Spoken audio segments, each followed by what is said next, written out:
স্বাগত আজকের বাংলাদেশে। আপনাদের সঙ্গে আছে আমি খালেদ মহিউদ্দিন। রাজধানী আর বাণিজ্যিক রাজধানী সিটি নির্বাচন হালের রাজনীতিতে দারুণ বাগবদলের ইঙ্গিত দিচ্ছে। প্রতিপক্ষকে ধরাশায়ী করতে নির্দলীয় নির্বাচনী শেষ আশ্রয় দেখছে প্রায় সব পক্ষ। এসব নিয়ে আজকের আলোচনা রাজনীতি রাজধানী। কথা বলতে স্টুডিওতে আছেন নৌ পরিবহন মন্ত্রী শাহজাহান খান, আছেন বাংলাদেশের সমাজতান্ত্রিক দল বাসদের সাধারণ সম্পাদক কমরেড খালেকুজ্জামান এবং BDNews24.com-এর জ্যেষ্ঠ সম্পাদক আমানুল্লাহ কবির। স্বাগত আপনাদের। যেন শাহজাহান খান, আপনি সহ আওয়ামী লীগের একাধিক শীর্ষ নেতা বলছেন সিটি নির্বাচনে অংশ নিলে বিএনপি অনেক রাজনৈতিক সুবিধা পাবে। বিএনপিকে সুযোগ সুবিধা দিতে আপনারা এত মরিয়া কেন? ঢাকা সিটি নির্বাচন 8 বছর ধরে বকেয়া চলছিল, চট্টগ্রাম সিটি নির্বাচন অন্তত 3 মাস আগে করা হচ্ছে। আপনারা বিএনপিকে রাজনৈতিক সুবিধা দিতে আসলে অনেক উৎসাহী, এর কারণটা কি?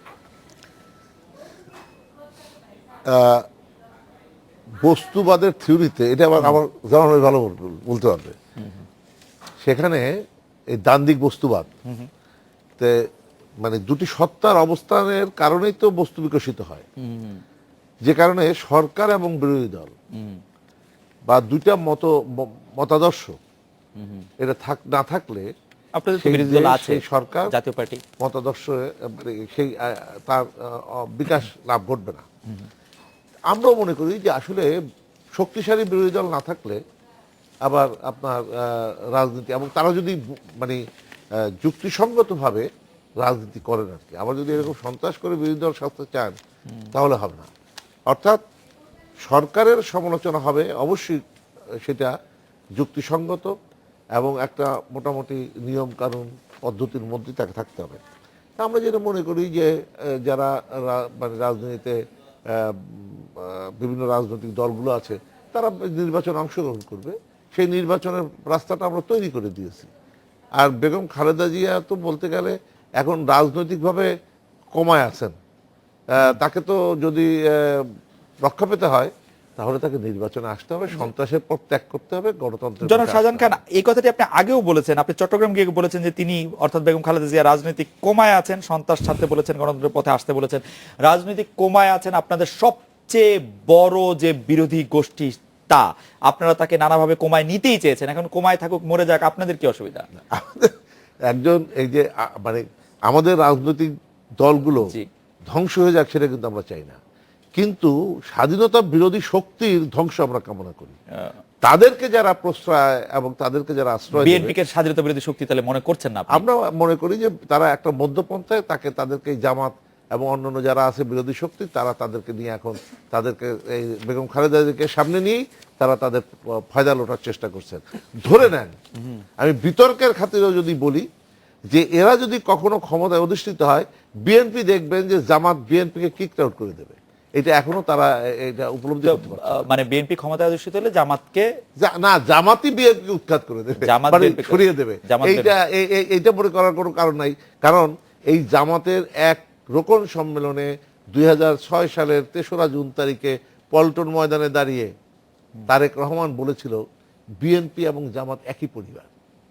এর মধ্যে যদি প্রমাণিত হয় যে তারা কি, তাদের চরিত্র কি। এখানে দুটি আদর্শ পরিষ্কার হয়ে গেছে, আদর্শের লড়াই। আপনি দেখেন একটা কথা, কয়েকদিন আগে বেগম খালেদা জিয়া যে একটা বক্তৃতা করেছেন, সংবাদ সম্মেলন নামে বক্তৃতা। সংবাদ সম্মেলনের নিয়ম নীতিটা কি, যে আপনি সাংবাদিক যারা থাকেন তারা প্রশ্ন করেন, উত্তর দিতে হয়। এই সবসময় সংবাদ সম্মেলনের নিয়ম এটা না, এটা একটা নিয়ম নীতি, মানে রীতি। এটা কিন্তু সংবাদ সম্মেলন হতে হলে প্রশ্ন থাকতেই হবে এমন কোনো কথা না। না, আমি সেই কথা বলছি, একটা রীতি, এটা একটা প্রেস ব্রিফিং, একটা রীতি। এইটা না, আপনি যে নামই ডাকেন, আমার কাছে মনে হয় যে সংবাদ সম্মেলন হতে হলে যে তাতে সাংবাদিকদের প্রশ্ন থাকতেই হবে এমন কোন নিয়ম নীতির কথা আমি অন্তত আমরা তাই দেখেছি। এখন আপনারা সাংবাদিকরা কিভাবে এটা বিশ্লেষণ করবেন আপনাদের ব্যাপার। উনি সেখানে কি বলেছেন? উনি বলেছেন যে আমার এই আন্দোলন আদর্শের লড়াই, এবং আমি আদর্শের প্রতিষ্ঠার জন্য আন্দোলন করছি। কি আদর্শ? আদর্শটা কি? গণতন্ত্র। এখানে পরিষ্কার। এবং উনি একটা জাতীয় ঐক্য চাচ্ছেন। কিসের জাতীয় ঐক্য? কার ভিত্তিতে, কিসের ভিত্তিতে জাতীয় ঐক্য? মুক্তিযুদ্ধের বিরোধী সত্তাকে নিয়ে, যাদেরকে এখনো পাকিস্তান বলে, সাচ্চা পাকিস্তানি, যে জামাত ইসলামকে এখনো বলে, তাদেরকে সাথে নিয়ে উনি কিসের জাতীয় ঐক্য চান? তাহলে পরিষ্কার এখানে দুটি ধারা, একটি হলো মুক্তিযুদ্ধের পক্ষের ধারা, একটা বিপক্ষের ধারা। যেই কাজটি আমরা নিঃশেষ করতে পারিনি 1971 সালের পরে, সেইটাই কিন্তু নিঃশেষের সময় এখন। যেই সময়টা আমরা এখন সে কাজ আমরা শুনবো সেটি আপনারা কিভাবে করতে চান। কমরেড খালেকুজ্জামান, প্রায় একই রকম দাবিতে বিএনপি জোটের মতো আপনারা দশম সংসদ নির্বাচন বর্জন করেছিলেন। দশম সংসদীয় সরকার আমলে গত বছর বিএনপি উপজেলা নির্বাচন করেছে, আপনারা সেই নির্বাচনে প্রার্থী সমর্থন দেন নাই, কিন্তু এইবার স্থানীয় নির্বাচনে আপনারা প্রার্থী সমর্থন দিয়েছেন। অন্তত ঢাকা উত্তরের কথা যদি আমরা ধরি, তাহলে আপনারা প্রার্থী দিয়েছেন। উপজেলা বর্জনের যুক্তি কি ছিল, এখন নির্বাচনে অংশগ্রহণ করার এইবার যুক্তিটা কি, যদি আমরা এটাকে নির্বাচনে আপনাদের অংশগ্রহণ বলি? আমরা গত যে নির্বাচন, সেই নির্বাচনে বিএনপি অংশগ্রহণ করে নাই, আমরা করে নিতে একই উদ্দেশ্য, একই লক্ষ্য বা একই বিষয়বস্তু ছিল না। ফলে আমরা তখনও যে কথা বলছি যে এখন যেমন আজকেও যে আলোচনাটা যদি আসে যে ক্ষমতায় যারা আছেন বা ক্ষমতার প্রত্যাশী যারা আছেন তাদের কার কি সুবিধা অসুবিধা হবে, এটা একটা প্রেমিস। আরটা হলো যে জনসাধারণ ক্ষমতার মালিককে, ক্ষমতার মালিক তো জনগণ, তাহলে জনগণের ক্ষমতায়ন হবে কিনা এবং জনগণের স্বার্থে তাদের পক্ষে তাদের মতামতের ভিত্তিতে শাসন কার্য পরিচালিত হবে কিনা। এবং এই ধরনের একটা নির্বাচন মানে যে মতামত, জনগণের মতামত, যেমন ধরেন যে দেশে এত সমস্যা, এই গত এক বছর ধরে বা এর আগেও যে আমরা বলি স্বাধীনতা পরবর্তী কাল থেকে এই নিয়ে কোনো আলোচনা, যদি সমাজের মধ্যে অসংখ্য মতামত যদি বেরিয়ে আসে, সেই মতামতের পক্ষে বিপক্ষে যদি একটা চর্চা হয়, তর্ক বিতর্ক হয়, আলাপ আলোচনা হয়, তাহলে একটা জাতীয় মতামত, জনমত গড়ে ওঠে এবং সেটা জনগণকে একটা ঐক্যবদ্ধ করে। এখন এটা আমরা বহুবার বলছি, যেমন আমরা এখানে ধরেন 4 জন মানুষ আছি, ধরেন আমরা 4 জন এখন মানুষ ডেকে নিয়ে আসলাম, লাখখানিক লোক বা 10,000 লোক এনে বললাম যে ভাই সব আপনারা আমাদেরকে এখন নির্বাচিত করুন। এটা কি নির্বাচন হবে? আপনার ধরেন ইয়াং মানুষ, এটা ধরেন চেয়ার আপনার স্যুট পরা মানুষ, আপনারা দেখবে, কথাবার্তা দেখবে, ওনারে দেখবে যে একভাবে আমার এইসব, তখন সে বডি ল্যাঙ্গুয়েজ দেখবে কথা, কিন্তু সে কি মত, কি পথ, কি নির্বাচন করবে? সে নির্বাচন তো হয় মত এবং পথের। তাহলে সেই বিষয়টা ছিল না সেখানে। আমরা বারবার বলছি, যেমন আজকেও যে ঢাকা যে সিটির ইলেকশন বলছেন, তা ঢাকা সিটি আকবরের সময় 2 বর্গ মাইলের ইয়ে ছিল, তারপরে এইটা পরবর্তীকালে যখন আপনার ইয়ে হয়, এই রাজধানী হয় পূর্বাঞ্চলীয় অঞ্চলের, তা সেই সময় এসে বা তারপরে আমরা 1864 সালেও এসে দেখি যেটা 50,000 লোক ছিল তখন, আর এখন প্রায় 1 কোটি মানুষ আছে, 1 কোটি কত প্রায় 64 লক্ষ মানুষ ঢাকা শহরে। 11টা মেগা সিটির মধ্যে 11 নম্বরে গিয়ে বাংলাদেশ পড়ে। কিন্তু আর শহরের অবস্থাটা কি? এই শহরের অবস্থা যে সেটা নিয়ে কোনো আলোচনা কিন্তু নাই। এবং আপনি দেখেন 140টা শহরের মধ্যে সবচেয়ে অযোগ্য শহর হিসাবে, সেটা আপনি দেখবেন ইকোনমিস্ট ইন্টেলিজেন্স ইউনিট একটা প্রতিবেদন, একটা আচ্ছা ওরা বলছে, ওদের বলার ব্যাপার না। তাইলে এখানে আমরা কতগুলি অসঙ্গতি যেটা আমরা লক্ষ্য করি সেটা হচ্ছে যে আমরা বছরে যুক্ত হচ্ছে গড়ে 5,17,500 মানুষ ঢুকছে এখানে। এখন এই যে ঢুকছে মানুষগুলি, তাহলে একটা হলো পুল ফ্যাক্টর, একটা হলো পুশ ফ্যাক্টর। অর্থাৎ আমরা একটা কথা বলি যে প্রকৃতিকে আমরা বাঁচিয়ে, মানুষ বাঁচার চেষ্টা করলে গ্রাম সভ্যতা গড়ে ওঠে, প্রকৃতিকে সাজিয়ে বাঁচিয়ে মানুষ বাঁচার চেষ্টা করলে নগর সভ্যতা গড়ে ওঠে। তাহলে এখন এই জায়গাগুলি সম্পূর্ণ বিপরীত। এখন যে মানুষ আকর্ষিত হয়ে এখানে আসছে, তাহলে সেটা হলো যে এখানে কর্মসংস্থান। মানে খালেকুজ্জামান ভাই, আপনারা কি বলতে চাইছেন যে এই কথাগুলি শোনানোর জন্য এইবার নির্বাচনে আপনারা অংশ নিচ্ছেন? আমরা সবসময় এই কথাটা বলছি যে একটা মানুষের কাছে প্রথম এটা আসা উচিত যে আসল ক্ষমতার মালিক যে, তাহলে রাষ্ট্রটা পরিচালিত হবে, তাহলে এর মধ্যে একটা রাজনীতি মানে কি, এটা সমাজের পরিচালিকা শক্তি। এই ধরনের একটা নির্বাচন কি করে? নির্বাচন যেমন একটা বন্যা যখন হয়, আমি আসলে ঠিক আপনাকে মানে ইয়ে করতে পারছি না যে উপজেলা বর্জন, নির্বাচন বর্জনের যুক্তিটা আর এখন নির্বাচন অংশগ্রহণের যুক্তিটা কি তাহলে খুব পরিষ্কার না? সেটা আমরা তখনও বলছি এবং এখনো তাই বলছি। যেমন এটা বললেন যে আপনাদের অবস্থান তো চেঞ্জ হলো, আমাদের অবস্থান সেই অর্থে চেঞ্জ হয় নাই। চেঞ্জ হয় নাই কেন? কারণ হচ্ছে যে এখনো আমাদের উত্তর দক্ষিণে আমরা দুইটাই বলছি যে আমরা সিপিবি বাসদের পক্ষ থেকে যে সিটি ভাগ হয়েছে সেখানে আমরা প্রার্থীর কথা আমরা সমর্থন দিয়েছি। এখানেও আবার একটা কথা আমরা বলছি, যেমন বলছে নির্দলীয় নির্বাচন, এটা একটা প্রহসন এবং প্রতারণার মতো হয়ে যাচ্ছে। এখন সরকারি দলই বলেন তারা ঘোষণা হচ্ছে আমরা আমাদের দলের প্রার্থী দিলাম তবে উনি নির্দলীয় হবেন। কথাটা কেমন শোনায়?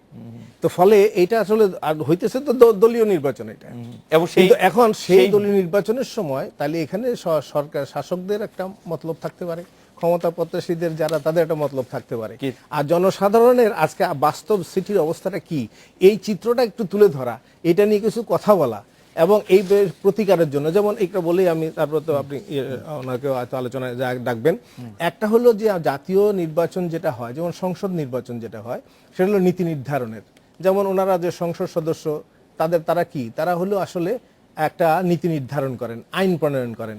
তাহলে শিক্ষানীতি, শিল্পনীতি, বাণিজ্য নীতিতে নীতি নির্ধারণ করবেন এবং আইন প্রণয়ন করবেন, এটা হলো তাদের এখতিয়ার। কিন্তু স্থানীয় সরকার হলো জনগণের নিত্যদিনের দেখা দেওয়া সমস্যাগুলি সমাধান করার জন্য, প্রতিকার করার জন্য জনগণের পক্ষে তারা ক্রিয়া করবেন। তাহলে এই জনস্বার্থে তাদের সমস্যা সমাধানের জন্য একটা সংস্থা, কিন্তু সেটা যদি শাসকদের শাসন ক্ষমতার হাতিয়ার হয়ে যায়, তাহলে সেটা কিন্তু আসলে জনদুর্ভোগকে বাড়ায়। রাইট।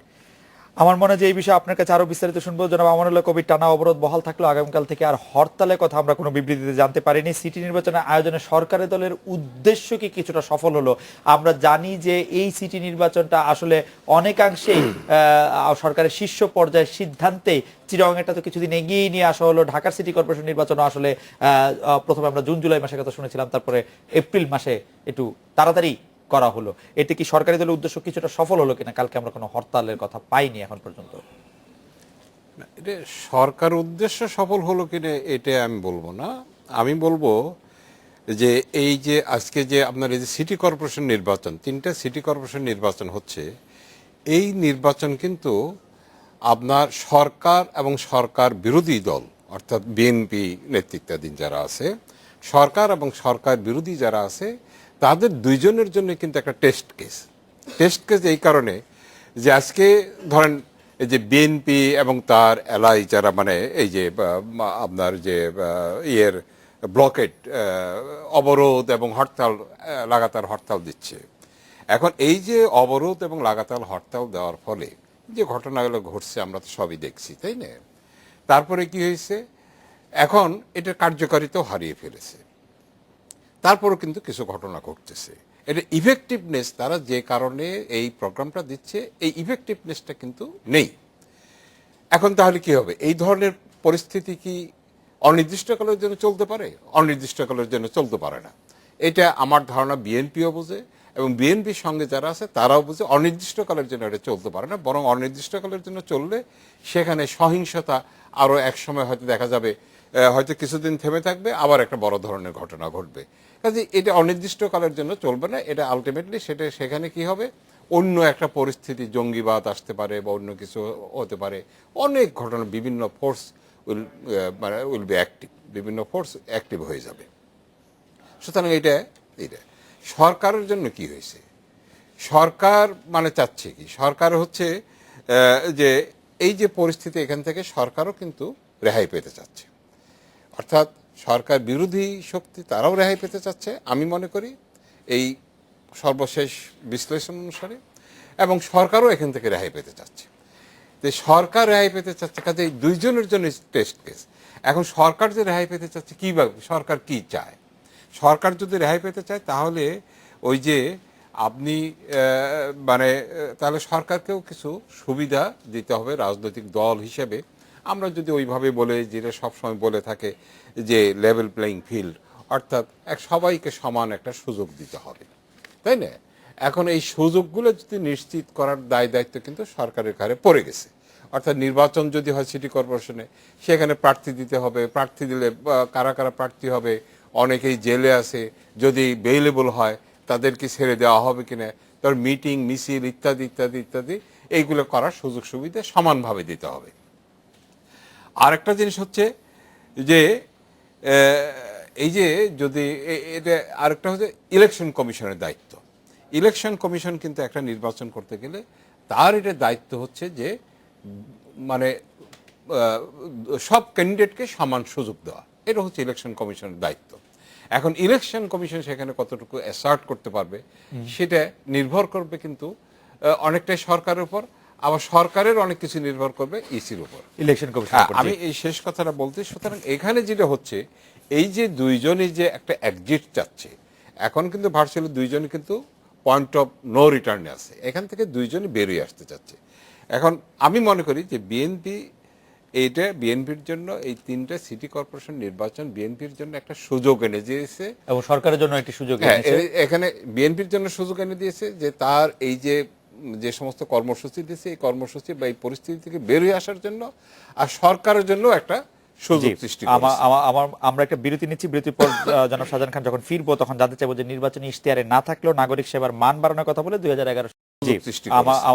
আমরা একটা বিরতি নিচ্ছি, বিরতির পর জনাব শাহজাহান খান যখন ফিরবো তখন জানতে চাইবো যে নির্বাচনী ইশতেহারে না থাকলেও নাগরিক সেবার মান বাড়ানোর কথা বলে 2011 সালে ঢাকা সিটিকে দুভাগে ভাগ করেছিলেন আপনারা, সংসদে অল্প কিছুক্ষণ লেগেছিল আসলে সেই ভাগটি করার জন্য। এই ভাগ করার ফলে সেবার কোনো মান পরিবর্তন হয়েছে কিনা, এই বিভক্ত ঢাকার দৃশ্যমান অর্জন আসলে কি, আমরা একটা বিরতি নিয়ে ফিরছি আপনার কাছে।